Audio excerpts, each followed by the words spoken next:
The symbol of power and majesty, the gorilla, feared and respected. Our closest animal cousin believed to possess human-like depth and understanding. Green Kong Cannabis Dispensary of Paris aspires to develop the same understanding. Green Kong is a destination, a personal experience with great service for everyone. Located right off the 215 freeway and Hurley Knox Road in Paris, Green Kong is safe, legal, and easy. Visit greenkong.com for orders. You must be 21. Green Kong is the place for you. Experience Green Kong's exotic surroundings in their jungle-like setting. Bathed in soothing light, Green Kong is a go-to destination for the CBD or cannabis curious or the connoisseur. Google greenkong.com or visit Green Kong's brand new, exciting new location in Paris, California. NBC News Radio, I'm Phil Hewlett. Iran's supreme leader, Ayatollah Ali Khamenei, and President Donald Trump are still at odds, despite pro-Iranian demonstrators withdrawing from the U.S. Embassy in Baghdad. Khamenei condemned Sunday's airstrikes and blamed the U.S. for violence in Iraq. The airstrikes were launched in response to a rocket attack that killed an American civilian contractor last week. The family of a man critically injured in a stabbing attack at a rabbi's home in New York is expected to talk about his injuries today. Scott Pringle reports. Doctors say 71-year-old Joseph Newman may never regain consciousness and may have permanent brain damage. He was stabbed multiple times. Suspect Grafton Thomas accused of barging into a rabbi's home last weekend where he's charged with stabbing 5 people. The Rockland County District Attorney Tom Walsh preparing the case. And there's a palpable sense of fear throughout the Rockland community. So my first and top priority will be bringing back a sense of safety and security for all of Rockland County. Thomas is being held on suicide watch. Scott Pringle, NBC News Radio, New York. Analysts expect auto sales to eclipse 17 million vehicles for the 5th straight year once all the numbers have been tallied for 2019. Elisa Z has more. The Detroit News reports new vehicle sales likely fell a little bit last year from 2018, with estimates coming in of 17.1 million vehicles sold. Now, that compares to 17.3 million the year before. Yearly sales totals will be released tomorrow by General Motors and Fiat Chrysler, Monday by Ford, with foreign automakers also working to release their figures in the coming days. The Interior Department plans to approve the biggest solar farm in the U.S. The $1 billion project outside Las Vegas will cover more than 7,000 acres and generate 690 megawatts of electricity. It's called the Gemini Project, and it will sit on federal land, requiring sign-off by the Interior Department. You're listening to the latest from NBC News Radio. California headline news. New laws taking effect with the new year, including the state's controversial AB 5, reclassifying many freelance workers as employees, something that stands to impact drivers for rideshare companies who set their own availability. You put a schedule on me, I'm now no longer able to optimize my work time, and I'm going to make less. A federal judge issuing a temporary restraining order blocking the state from enforcing AB 5 upon truck drivers. A hearing set for later this month. Still mystery over llamas stolen from an exotic animal farm in Riverside County. About 30 llamas were gone. They had been loaded onto a truck stolen from the 14-acre property. The farm has been the focus of criticism on social media over its treatment of animals. Riverside County says while it is working with the owner to clean up some land use violations, that there are no issues with animal health. Correspondent Alex Stone. Cops looking for a man seen spray painting anti-Semitic messages in West Hollywood. Low 70s in Southern California, 60s today in the Bay Area. Jeff Scott, California News.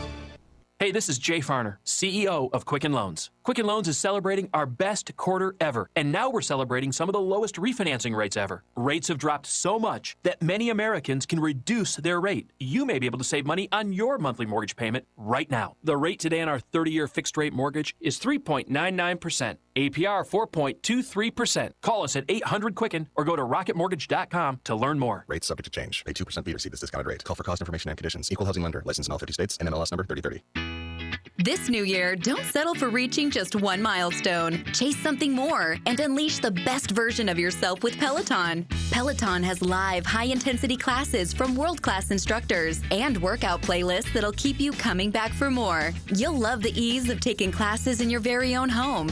Peloton is the perfect way to ring in the new year, and one subscription is good for the whole family. Terms apply. Visit onepeloton.com or your local showroom to learn more. KCAA. Are you ready for a new experience? To see life from another point of view? New hope, new expression, new joy. This is your radio hour. Welcome to Viewpoint with Father John. And welcome, friends. You are tuned to KCAA Radio, 1050 AM, 102.3 FM, 106.5 FM, or on the World Wide Web at kcaaradio.com. This is Viewpoint with Father John, and I am your host, Father John Reed. You can also follow us on Instagram and Facebook. Just go to Viewpoint with Father John. And do keep sending messages. I love the messages you guys send, and some of us have been corresponding back and forth and having a great time. So I thank you for that. I really do listen, or I should say I really do read the messages you send. I listen to the voices in my head. All of God's children are endowed with extraordinary purpose and ability. I'm on a quest to help as many as possible in fully realizing their divinely inspired potential. Disposing of false narrative and embracing genuineness inspires clarity of purpose. My role is to help overcome self-imposed limitations in realizing one's spiritual potential. And folks, I'd like to tell you about a place in Claremont called Claremont Pharmacy, which is on the corner of Indian Hill Boulevard and Arrow Highway, owned by Dr. Nikki Ho. If you want a pharmacy with a good old-fashioned touch of real personal service, this is the place you want to go. They handle all my diabetic medications, and I'll tell you, they take really good care of me. If you really want to know a pharmacist that will care about you individually, go to Claremont Pharmacy and tell Dr. Nikki that Father John says hello.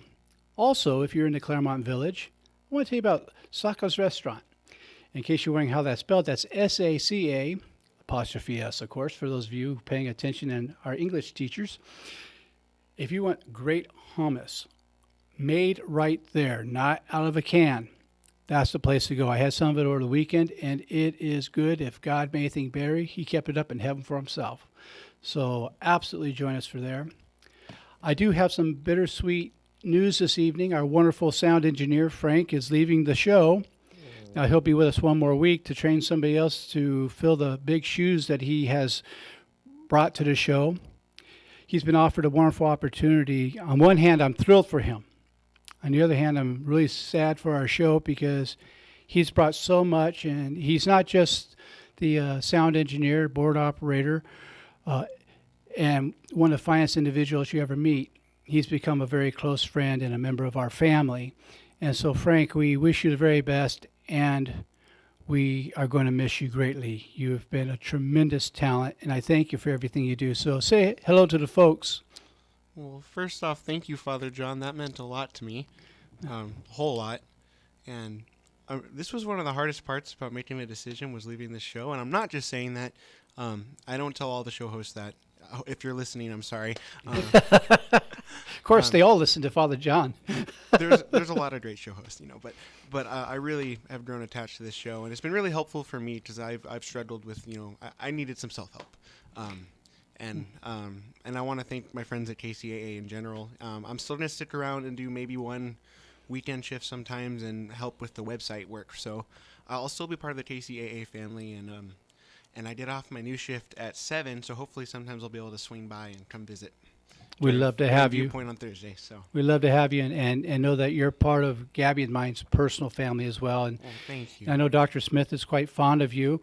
You've been great when he's filled in for me, and so from all of us to you, we wish you the very best, and you always have a home here. Thank you. Okay. I appreciate you. Speaking of Dr. Smith, my guest this evening is my dear friend, Dr. John Smith, who's also authored a book, The Authentic Man, A Guide to Happiness and Purpose. And I didn't mean to just grab your knee. I don't mean we're that good of friends, but you were sitting close. Okay, yes, of course. So this is the first show of 2020. And for all of you who listened all through 2019, first of all, thank you. I appreciate your loyalty to the show, and as you know, this is a listener-supported show. So for those of you who have contributed and kept us on the air all this time, I am deeply grateful to you. Having said that, I really wanted to start off 2020 right. And those of you who have listened, you know that one of my absolute favorite guests is Dr. John Smith. That's just because he's a wonderful author, and he is. I've read his book. I have it in my library. I have it here, and I've gotten a lot out of his book, and I've sent many people to read. I've given many copies of it as gifts. It's that good of a book to both men and women. And but I want to start off right because he brings so much to the show. And thank you. A few weeks ago, you did fill in for me. Those of you know I don't put this show in the hands of just anybody because I have great respect for you, the listeners. I really do respect you. And I love this man like a brother. And so that's why he's been my fill-in host, because he's absolutely trustworthy on all levels. And he's not just an author. He's a professor. He's also a presenter and does a lot of great things. And he also does a lot of stuff for social model recovery out in Covina. Correct. So, Dr. Smith, welcome to the show once again. Thank you. I just want to say thank you for allowing me to fill in for you and to be a frequent guest on the show. It's really helped me a lot just to be here, and I just enjoy doing this as well. So thanks for having me back as your first guest of 2020. Well, I'm honored to have you. And one of the things we wanted to talk about was people get into a lot of trouble beginning a new year because of unrealistic expectations of ourselves and others. I wouldn't know anything about that. Of course. Yeah. Of course. And, hey, this is a guy, for Christmas, I bought him a comb because I knew he'd never part with it. and so if people saw my bald head, they'd realize I don't have a comb. That's the first shot over the bow. Yeah, okay. So it's on. Yeah. So anyhow, we get ourselves in a lot of trouble with a lot of woulda, coulda, shoulda, and a lot of we expect of, not just of ourselves, but of the people around us. And we expect people to know what we're thinking or to honor what our challenges are when we can't honor them ourselves. So what are some ideas of how to begin a new year without setting ourselves up for misery? Well, that's a great question. I think most of us have expectations that we have as far as setting what we call New Year's resolutions or goals for ourselves for the year. And a lot of us have really good intentions when we do that. And maybe the problem isn't the intention, the problem is the follow through. Right. And the staying with it. So I think that's one thing to say. Maybe the best way I could go into it is if you and I were going to go on a vacation, what's the first thing we'd have to decide? That I have to get a job so I can afford it. Well, okay. What's the second thing we would decide?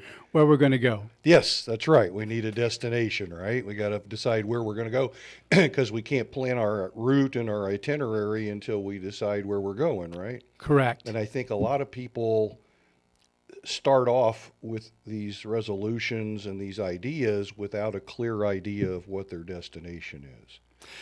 I would agree with that. Would you also agree that sometimes people have the idea they need to fix something that doesn't need fixing? That's true. They might have an idea that they're to this or to that. I mean, obviously it can be a realistic assessment, like I'm too fat, I'm too overweight, I'm whatever, but a lot of people, I think, have an idea of an expectation, like you said, of how they should be. Yeah. And they have no acceptance of how they actually are. Now, there's nothing wrong with self-improvement. The person I am today, maybe there are things I could work on and improve to be a better person tomorrow. Sure. But I think a lot of people look at themselves basically as flawed or broken, and we usually call that shame. That's exactly where I was going. Okay. And so how do we approach this scenario? What would you recommend so we don't set ourselves up, one, to fail, which is a word I really don't care for, but it's one that I guess people can kind of relate to, or to sabotage ourselves, sort of a self-fulfilling prophecy so that we can feel even worse about ourselves than we already do with our shame? I think one of the first things that a person has to do is to stop listening to everybody else. Ah. Right? To a point. Now, you have to do a realistic assessment of who are the people in your life that you allow to have influence over you. Right? I use this a lot with clients and people that I'm talking to. I say, all right, so let's say we go to Starbucks for a cup of coffee, and as we're leaving Starbucks, this guy comes up off the street and he starts yelling at you and screaming. He says, "You're stupid, you're ugly, you're dumb, you'll never amount to anything." Are you going to go like, "Oh my God, I thought I was okay, but I guess I'm really not, and maybe I need to really take stock, and maybe I'm not really that good at all"? Yeah. You wouldn't think that, right? Because what would you be thinking? This guy's a nut. That's right. Let's get away from this guy.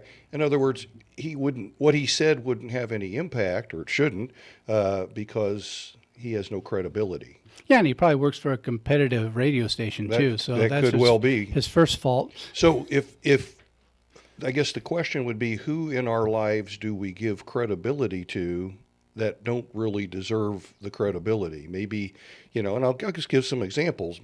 Parents are good examples of, as children, they have 100% credibility because we don't know any better. Right. As adults, maybe they're not as credible, or maybe they have done things or said things along the way and lost their credibility card. Yet we still look at them through child's eyes, and we give them credibility when credibility shouldn't be there in the first place. That can be true of friends, it can be true of spouses and other significant others in our lives, people that we hang on to who maybe we give credibility to who don't really deserve it. I want to go down that avenue a little bit further, because there's two kinds of parents that we're dealing with. We're dealing with healthy parents who maintain the credibility because what they've done has been in good health, loving, affirming. Then there's the dysfunctional parent, as we call them now. What we used to call them, I can't say on the air. And those are the ones that usually have the lasting impressions because of the negativity that they brought into it. And my experience has been, oftentimes, let's say you and I are speaking, I don't necessarily hear you. You're speaking, but I'm hearing what my parents said back then. Yeah, it becomes a filter. Yes. Some people in our profession will call that negative self-talk or whatever, and it's not really that you're hearing voices per se, but you're hearing those tapes played through that filter.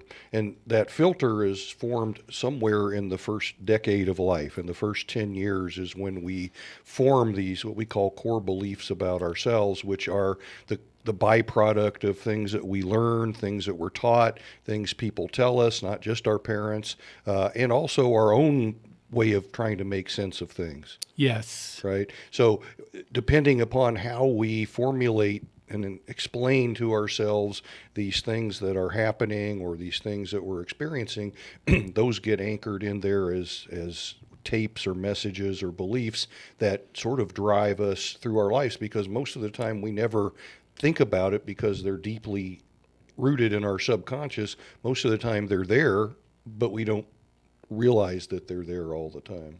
Yes, that's absolutely correct.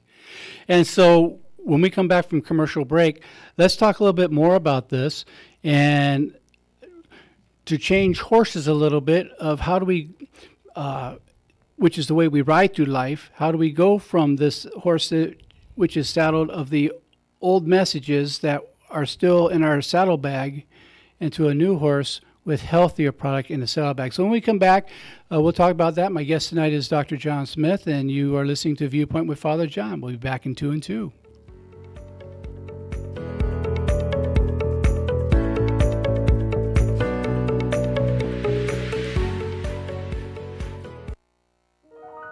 The loss of a loved one is one of the most challenging experiences in a person's life. It's hard to know where to turn to make your loved one's final arrangements.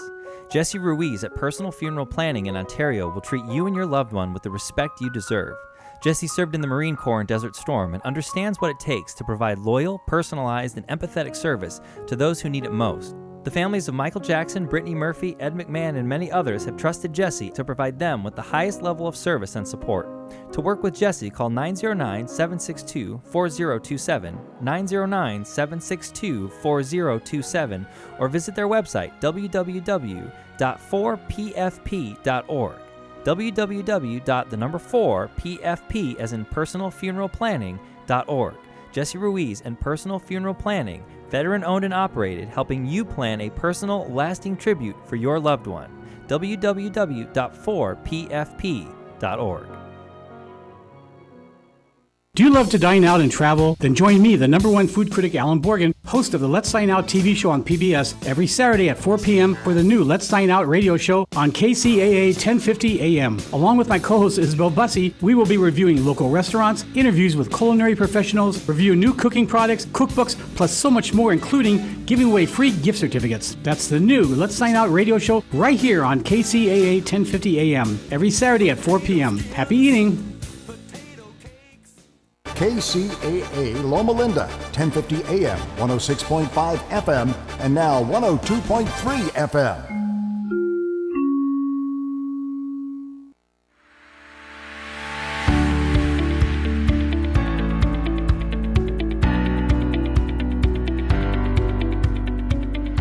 And welcome back. You are tuned to KCAA Radio, 1050 AM, 102.3 FM, 106.5 FM, or you can listen from anywhere in the world at kcaaradio.com. This is Viewpoint with Father John, and I'm your host, Father John Reed. And during the first segment, I was really choked up a bit with Frank leaving, and that's a true story. And in that, I forgot to also mention to you, if you miss any episodes of this show, you can go onto YouTube, and you can see the show there and share them with your friends. You could pass that on to other people that if you heard something that you think would be helpful to them, you can send that link to them. Or you can also, on MP3, go to kcaaradio.com and you can go to the show and you can download the MP3 version. Okay. Okay, so we covered that. When we left, Dr. John Smith, who's my guest this night, who I also forgot to mention, he's also a psychotherapist and a darn good one.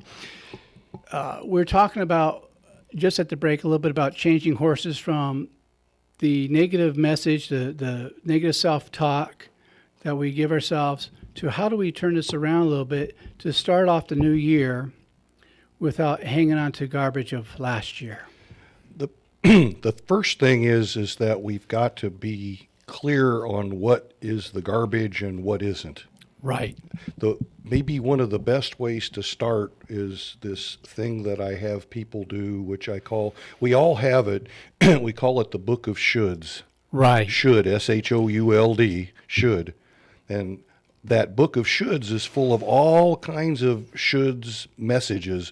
I should do this. I should be this way. I should look this way. I should have this. Should. We should all over ourselves. That's right. We should all over ourselves. Some of those are valuable, and we should keep them. Yes. We should pay our taxes. We should do X, Y, and Z. When our shoulds are in conflict, or when they're no longer applicable, then that's when they tend to haunt us and trouble us. Yes. So the first thing I have people do is to, as they're going along, take a little notepad and pencil with them and become aware of all these little should messages and write them down. Right? Yes. When they went in and they were formed before age 10, we didn't have the ability to think critically. Therefore, we couldn't challenge them. Right. Right? Now, as adults, we still operate with those should messages as if they're true gospel truth when sometimes they're not. So the first thing is when you write one of those down, look at it and go, why should I? Oh, good question. And if you can answer and you say, you got a good answer, then keep it. If you don't have a good answer, or your answer is, well, I shouldn't, then that would be a good time to look at that message. And I just have people, sometimes I have them tear it up, throw it away and say, I'm getting rid of this. It's no longer valid. Or I'll have them put it in an envelope and say, you can take it back later if you want. Good idea. Most people never do. Right. Right? So that's a good way for most people to get started on this, is to be able to do, because again, a lot of these are running in our, what we might call our subconscious or unconscious mind. They're deeply rooted, but we don't even realize that they're operational. Sure. And one of the things I often share with people is this analogy of how we carry the stuff with us. Think about yourself staying on a curb at a street, in the gutter, there's all kinds of water coming through after a storm. And we want to get from the curb to the street, which means we're going to have to jump over this water. Mm-hmm. But we're hanging on to all these bags of stuff, the old rocks. Mm-hmm. What happens when we jump and we hold on to those bags? We wind up in the water, right? That's be my guess, yes. Yeah. So what we have to do, and what we're talking about, is at some point you jump and you let go of these things. But there's a place in between where we jumped from the curb to where we land on the street called nowhere. And we have to be nowhere for a little while, and that can be very uncomfortable. But if we continue with the process, we do eventually land on the street and we find out we're okay. But part of that process of letting go means that for a while we're not going to realize exactly where we are, because this has been familiar. Even though it's painful, it's familiar. It's familiar, and the root word of familiar is family. So right. Often things that are familiar and comfortable aren't necessarily the best, but they feel that way because that's sort of those are our roots. That's one of the things that keep people from getting out of dysfunctional relationships, unhealthy relationships, because at least they know what to expect. And they have the illusion that they're not alone, but they're really alone, because there's nothing worse than laying next to the person you're supposed to be in love with and being absolutely alone. But we lie to ourselves and saying, well, if I leave her, I'll be alone. Mm-hmm. Well, we already are. Right.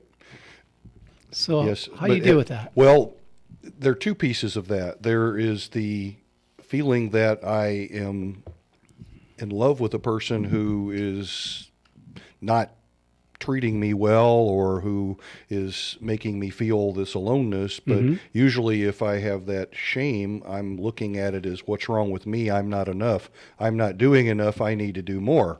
Right. And many partners are good at picking up on that, and it's all about you. You're not enough. You're not doing enough. It's your fault. You need to be more. You need to be this. You need to be that. And of course we know that that is not a healthy relationship. The other one is fear that since I'm not enough, maybe I don't want to be alone. Mm-hmm. So nobody else will want me. Right. Maybe this is the best. What if I can't find anybody better? Or what if this is the best I can do? So it's familiar, so on some level I can tolerate it. I know what I've got. I don't know what I don't have. So I'm afraid of that, because, gosh, what if I let go of this one? Maybe I'll get something worse, or I won't get anything at all. Well, on the way out here, you and I were talking about science and religion, and how they're two dance partners that have been too far apart for too long and should be brought together, the physician and metaphysician working together. And where I'm going with this is some of the damage that can take place with religion is, some people say, well, I can't leave because my faith does not believe in divorce.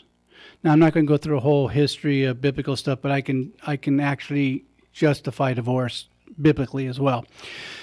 However, and I know I'm going to get some letters, and I'm happy to answer them. I never believe it's God's will for us to be in an abusive relationship or loveless relationship. And the Roman Church and the Orthodox Church has a process for annulment. I think it's important to, in addition to talking to our spiritual director, to also talk to someone who's a good therapist, because sometimes we don't get the whole message from just one section. There are times you should be divorced, and anyone who's listening, I want you to hear this and carve this in stone. If you're being abused, get out. It is not God's will for you to stay in that abuse, and the abuse doesn't get better. I don't want to do your funeral. Yeah, that's excellent. Please, I'm sorry. Well, no, that's great, and I think a lot of people confuse, because when we marry, if we could take a traditional marriage ceremony, the vow is for better or worse. Mm-hmm. So some people think that, well, I vowed to stay in it regardless of it being better or worse, but you didn't take a vow to suffer. Right. Where does one who believes strongly in for better or worse, where does one draw the line and say, this isn't about better or worse, it's about suffering, it's about abuse, it's about harm. I didn't sign up for that. That wasn't in the vows. That wasn't what was intended when we set our vows and decided to get married. Right. And again, I'm not kicking my Roman brothers in the shin here. I have great love for my brothers and sisters in the Roman Church. And I also think it's been helpful to me as an Orthodox priest to be married because I know what it's like to be in that kind of relationship. And I don't believe you can learn a territory by reading a map. I think you have to travel on some of it. And again, I'm not kicking anybody with that. And so I think it's important to get some perspective from different areas and find out what really works best for you. Mm-hmm. And I truly believe with every fiber of my being that God would support you. When they asked Jesus about divorce, they were asking him of the two rabbis that were leading in that time, which one he sided with on their idea of divorce. And he was talking about Rabbi Hillel at that time, that he was going towards Hillel's definition instead of the other rabbis. And yes, you can look that up. I can prove that biblically. So I'm not just throwing something out there that I can't prove. So again, I don't ever believe it's God's will for you to be getting the snot beat out of you. God is weeping that it's happening. And maybe that's why you're tuned into the show tonight, to tell you, get out. Yeah. Yeah. It's not, you didn't sign up for a vow of suffering. Right. And so if you're suffering emotionally, physically, or both, it's very important to say, hey, there is help out there, and you don't have to do it alone. And maybe there are people in your life that are encouraging you to not do what it is your heart is telling you to do. Mm-hmm. So that's why maybe seeking some professional help. And they're not going to, I don't know, a lot of people probably don't, if they've never been to a therapist or somebody like that, they may say, well, I don't want somebody telling me what to do. Well, most therapists aren't going to tell you what to do. Right. They're going to ask you what you want to do, and they're going to support you and encourage you to do what is best for you. They're not going to, hopefully, if they're a good therapist, they won't be giving you advice, and they're not going to tell you to do something that you're not willing to do, even though they'll help you explore your options. Exactly. And I think it is important to explore those options and to have some options, presented. What do you think of this? What do you think of that? How do you feel about this? And correct me if I'm wrong, the therapist is not looking for snap decisions, but for you to be able to think about it, mull over it, and come back and talk a little bit more. Here's what I'm thinking, and getting more clarification so that they can make their own honest decisions for themselves. Yeah, it's a process without pressure. Yes, thank you. And I know I come on strong with what I say about the abuse, and so remember, I'm talking as a priest, not a therapist. So remember, I said it, Dr. Smith didn't say it, KCAA didn't say it. But if they were smart, they would agree with me. I'm just kidding. Frank's looking at me through the booth, nodding his head and smiling. I'm sure there will be emails. There is. And you do have to live to your own conscience. The reason I say it as strong as I do is this last year, I buried a lot of people who stayed in that situation and their spouse killed them. Oh, my gosh. That must be awful. It is. And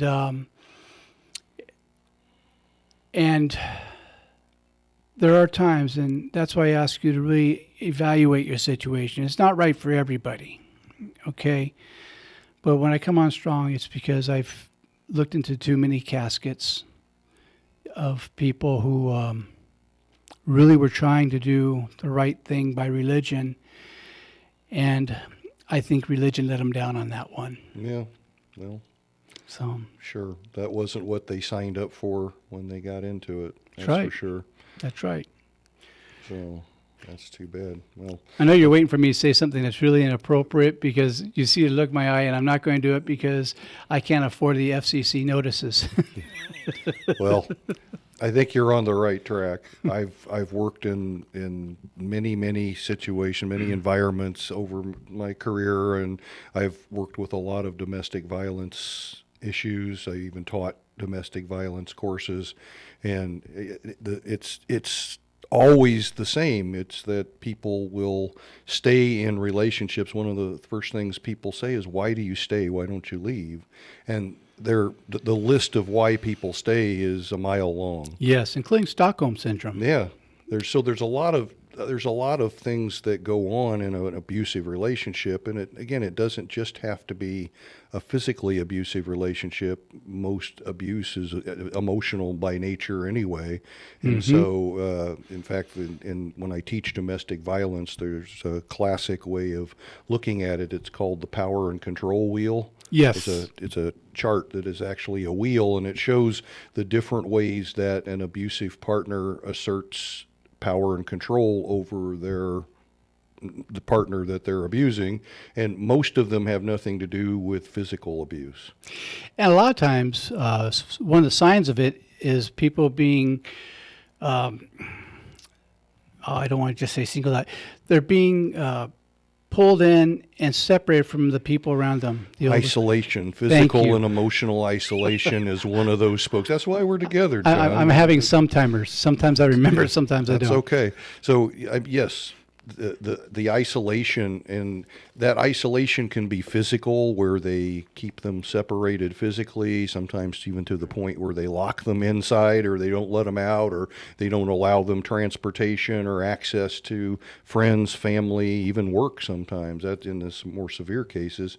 But it also, and I've seen this a lot with actually what comes to mind is a former therapist friend of mine who got into one of these relationships, and I'm not sure she realized that she was in it, but systematically the partner she was with began separating her from friends, and he would do that by not wanting to hang out with those friends or talking down about those friends, and she didn't want to displease him, so she'd kind of eventually she was cutting people out that she used to have that were important people in her life, and then he started kind of doing that with her family, and then pretty soon he had her pretty well dependent upon him totally, emotionally and otherwise, because all the other people either had been cut out or had walked away because of the way she was approaching it. And emotionally, as far as I know, he never got physically violent with her, although he certainly had all the tendencies to do so. Well, this is one of the methods Charles Manson used, was the isolation method with people. And I've actually had to go in and do some physical rescue of a few people that some of the people who followed Manson carried into training their spouses and isolating them. And Stockholm Syndrome was really a big part of that. And before we go to commercial break, could you take a moment to explain a little bit about Stockholm Syndrome for listeners so they know what we're talking about? Yeah, it's basically, it's where the victim, in most cases it's the hostage. Right. Or the person who's being held captive emotionally or whatever, starts to identify with their captor. Right. And so it's like they form a bond. In fact, the name of it's called trauma bonding. Yes. They actually form a bond that's based around this traumatic experience, and it's literally, the Stockholm Syndrome is a form of brainwashing. I don't know how many listeners remember back when Patty Hearst, the heiress for the Hearst Empire, she was kidnapped by a group of, I guess at that time would be activists, but they were now they would be called terrorists. And they held up a bank, and she was in the bank with them holding a gun, and there was a famous picture of her doing that. And I think years later it was determined that she had a case of Stockholm Syndrome because she didn't do this necessarily under her own will. She did it after a lot of some torture and then brainwashing that caused her to identify with them and become part of their group because she had been brainwashed to do so. And a lot of cults and places, like you mentioned, Manson and other cults do this very systematically, and it works. Brainwashing is real. And they think that they've fallen in love with their captor, and they'll even take a bullet for them from the police. And people are shocked. Why did they do that? They were a hostage. Well, in the model of trying to survive, this is what they had to do. Well, speaking about being taken hostage, we're at our next commercial break. And so Frank is looking at me through the glass like I'm about to be taken with duct tape. And so you're listening to Viewpoint with Father John. My guest tonight is Dr. John Smith, and we'll be back in 2 and 2.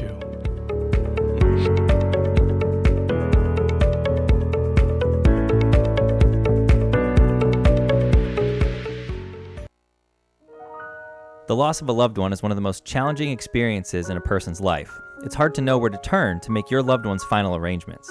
Jesse Ruiz at Personal Funeral Planning in Ontario will treat you and your loved one with the respect you deserve. Jesse served in the Marine Corps in Desert Storm and understands what it takes to provide loyal, personalized, and empathetic service to those who need it most. The families of Michael Jackson, Brittany Murphy, Ed McMahon, and many others have trusted Jesse to provide them with the highest level of service and support. To work with Jesse, call 909-762-4027, 909-762-4027, or visit their website, www.4pfp.org. www.4pfp as in personalfuneralplanning.org. Jesse Ruiz and Personal Funeral Planning, veteran-owned and operated, helping you plan a personal, lasting tribute for your loved one. www.4pfp.org.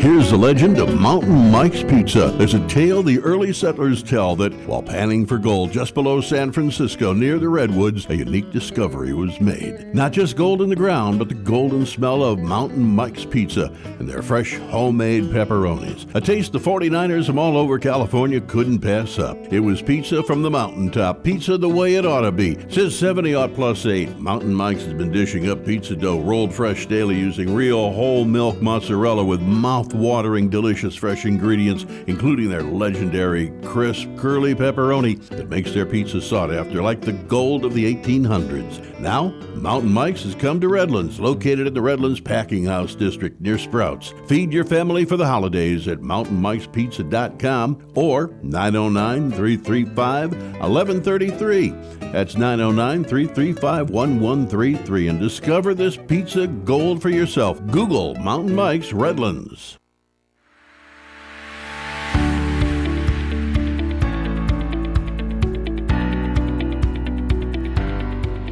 And welcome back. You are tuned to KCAA Radio, 1050 AM, 102.3 FM, 106.5 FM, and you are listening all over this world. I know that because I get letters from you from all around the world on kcaaradio.com. This is Viewpoint with Father John. As I mentioned earlier, this is a listener-supported program. If you want to help keep us on the air, please go to viewpointwithfatherjohn.com, click on the support button, and give whatever you can. And I do appreciate those of you who have been giving all through 2019, and now that we're in 2020, well, 2020 is good focus. I hope you'll focus on sending something. We really appreciate that. And we're talking about getting a good start for 2020, and we got a little bit down the road there per my prompting on some things that get us in trouble, particularly messages. So let's look to the other side of that coin, because it takes two sides to make a coin. What are positive reinforcements we can give ourselves?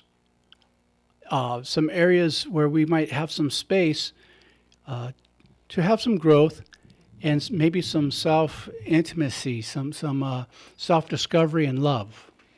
Okay, well, I think, like you said, when I started off, I said our expectations sometimes are maybe too great, or we don't have a clear idea of what our destination is. Therefore, it's really hard to plan it out in a good way that's going to allow us to get where we want to go. Right. So if we continue to look down that road, what are things that I think you and I even talked about this, and I've mentioned it before, is the person that's usually last on the list to look at and take care of is me. Yes. And even though I can tell everybody you really need to take good care of yourself and you need to focus on yourself, make sure you're okay. I can do that all day for you, but I don't do that very well for myself. I own that. So I think being good to yourself, which it means at least in one of these things that you're planning for the year, as you look toward what you want this year to look like, what you want the destination to be, at least one of those things should be, and that's not a should message, but it is, should be what's one thing I'm going to do for myself this year? And I say only one thing. It can be 100 things, but I know if you were asking me, well, what's the one thing you want to do, Dr. John? I'd say, I don't really know. I'll have to think about that because I haven't thought about that. I can tell you what would be, I can tell the audience 100 things that would be great things for them to think about doing. Wouldn't be able to do that for myself right at the moment, but I'm just offering up and inviting people to at least identify one thing this year. Doesn't have to even cost money. Right. One thing this year that they intend, because intention is really important. Yes. That not only do I want to do it, but I intend to make it happen. I want to make a little clarity in there that I think is kind of important. Because there's some people, when they hear this, they think they're being self-centered. That's not being self-centered. That's being self-oriented. Self-orientation is very healthy.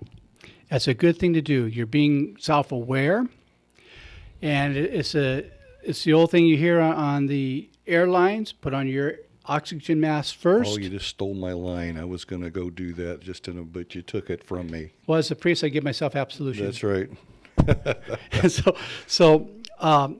And that's self-orientation. That's not self-centeredness. You are setting the orientation so you are now in the position to help others. I call it self-first instead of selfish. Right. Ironically, the people that will likely call you selfish are the ones who are selfish. Yes. Because they don't want you to put yourself first, because that means you're not putting them first and their needs first. Yes, I couldn't agree more with that. And that's why I wanted to talk about that for a second. With some of the should messages that people walk around with, particularly those that grew up in a lot of abuse, they think that anytime they think of something for themselves, well, you're being selfish. Well, and that probably goes with the fact that those people who were doing the abusing were saying those things because in turn they were selfish. But again, if that was happening when we were a child and may even continue to happen as an adult, we still see ourselves through those child's eyes. And so we continue to think of other people and think whenever we do think of ourselves that we're being selfish. Most of the time that is not the case, but because we believe it to be true, therefore it is true. Or we think we don't deserve it. Yes. And my experience has been, and I'd like to get your input on this, that we can't think ourselves into good living. We have to live ourselves into good thinking. In other words, the feelings follow the action, not the actions following the feelings. So we have to, if we take the actions, the healthy actions, then the feelings start to change, and we're able to change the orientation through which we're seeing the situation. Would you agree with that or not? Yes. Maybe this. I always go with the idea. Sometimes fake it till you make it, which means sometimes I have to go through the motions of it until I feel it, until it becomes real, until it becomes true. Sometimes we have to kind of force ourselves to begin a process, and the question is, where do I begin? You begin where you are, and so wherever I am, I've got, again, it's that I can't get to where I'm going until I look at where I'm at, and then I have to decide, well, how am I going to get there? How far is it? And I'm going to get there one step at a time. And one of the things I think can be really helpful with that is to find people who are doing that already and emulate what they're doing. I love that, yes. Well, we've talked many times, you have on your show, and we've talked together on the show about support groups. Yes. All right. There are support groups for just about everything out there. There's obviously the 12-step oriented support groups like Alcoholics Anonymous and Narcotics, but there's Overeaters Anonymous, there's Emotions Anonymous, there's Adult Anonymous. Children of Alcoholics, there's Codependents Anonymous. There's an Anonymous for just about every thing. And it anonymous, doesn't mean, anonymous. Yeah, and it doesn't mean that you're sick. It means that you are dealing with an issue that has gotten out of control, and maybe your life has become unmanageable as a result of it, and other people are going through the same process. So it's sort of like-minded people helping each other to deal with whatever. And my experience is that those groups not only just deal with the fact at hand, but very often just the fellowship and whatever helps one to begin a whole pattern of personal emotional growth, not just dealing with the whatever it is, food or alcohol Sure. or whatever, but it's recovery is really a roadmap to life and living a healthier life as far as just dealing with those things. So there's a support group for just about everything. And we can do what I cannot do alone.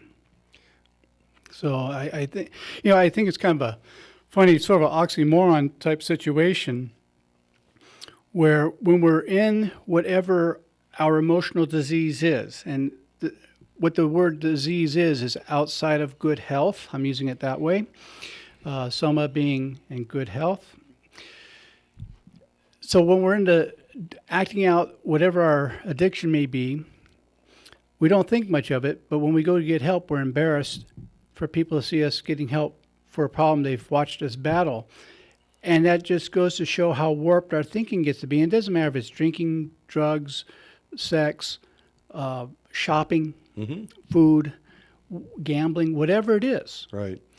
We're so embarrassed for people to see that we're getting help for this. And that's some of those old filters that we were talking about earlier. So in getting into a fresh new year, I think it could be healthy to start learning how to say, well, I love that part of me too that never got loved.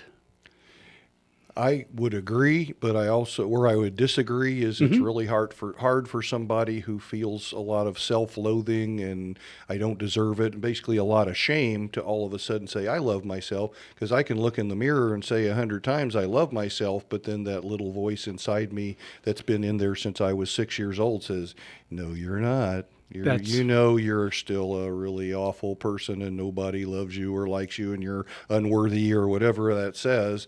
And so it's about having to really deal with that voice that is, for most of us, it's outside of our conscious control. It's deeply ingrained, and so you can get to it, but in order to see, it's coded, that message, you're a piece of you know what, is coded in there as true. It's deeply wired as true. Therefore, when you try to counteract that with some positive affirmation or a statement like I love myself, that is not coded as true because the other one is strong. It's stronger. So until we can recode or uncode that first message, the other ones don't really take hold. That's why I was trying to hook you in on that. You did a good job. You got me on that one. Well, there's a reason why I did that. A lot of well-meaning people give that advice to people. I don't know if you remember this or not. I know you're so much younger than me, right? Mm-hmm. And in the late 70s, early 80s, there's a popular method where people would stand in front of the mirror, full-length mirror, naked, and say to the reflection, I love you. And this was really popular in the early 80s. And a lot of people I knew were doing that. And what I come to realize was not only did I not love me, I knew I was a liar. And I also knew I got cheated in a lot of ways. Mm-hmm. Okay, and you can figure it out for yourself. And and cracked a lot of mirrors, probably. A few. Yes. But I'm going to leave that alone. The point is, this is the problem with pop psychology. Right. That it's not put together by qualified people. I don't care how well-meaning they are.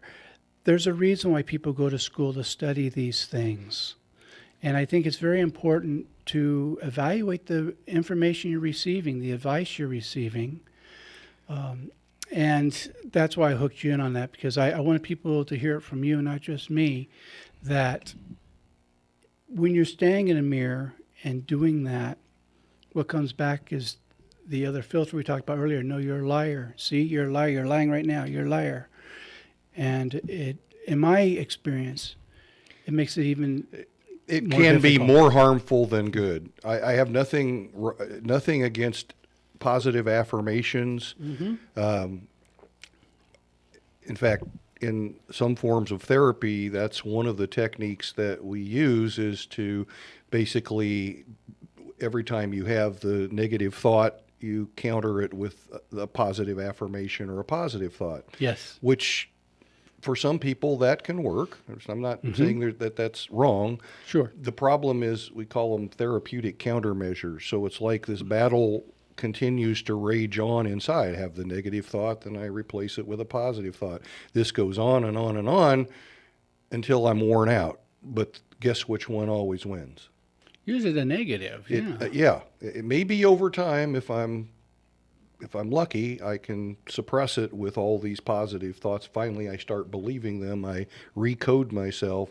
But you really need someone who can understand how to recode that initial message. Right. And that's what you have to do first. Well, we're in the last couple minutes, but I'd like to follow up with that I use this analogy a little bit. When we show up with our woundedness, we're like a dirty glass of water. We're in a dirty glass with a dirty glass of water. That's how I like my water. Yeah. And in therapy, we're taking clean water and we're putting it in that till finally the clean water outweighs the dirty water. But it takes time, and we're doing it with an eyedropper. And at one point, if we are consistent, the clear water outweighs the dirty water. And for a while, they're even. But if we continue with it, and we don't just give up on it, pretty soon we find out that not only are we filled with the clean water, but it's spilling out and helping other people to find their clean water as well. Right. I would agree. And sometimes it does take a lot of time, but I would like to make sure that the audience knows that therapy doesn't have to take a long time necessarily. That's right. Months, years, probably not. Some people may need that. Some people may want that. But there are methods that can get quick results. Which next time Dr. Smith is here, we're going to talk about his method of ACEs and how that works a little bit.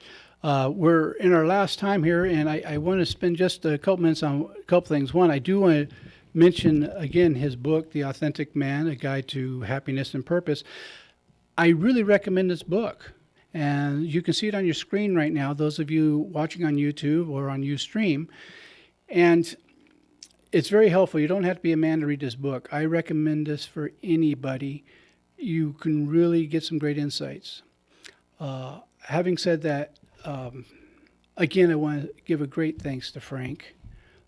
He's just a real prince of a guy, and he's wonderful, and we love him. You will always be part of the Father John family. You have a permanent name on this show, only because I wrote it in ink. I don't have an eraser for that. But thank you for everything you've brought to this show. You've helped take it to the next level, and I will be forever grateful to you for that. Thank you, Father John. It feels very nice to be appreciated. And you guys have become, both you and Dr. John Smith have become great friends. And Dr. John brought me a copy of his book today. And not too long ago, Father John gave me my own Viewpoint shirt. So I have some stuff to cherish forever. He's got bling. Got the bling. Well, thank you. And I also want to give a thanks to Mark Westwood, who is the station manager, who's been very supportive of this show. And, I wouldn't be here if it wasn't for him being so gracious to me. And I want to thank you, the listeners. You're the reason we come on every week. And I thank you for inviting me into your home. And so I wish you a happy new year filled with blessings, prosperity, and love. And from Dr. Smith and I, if no one told you they loved you this week, let us be the first. And we'll be back next week. Thank you.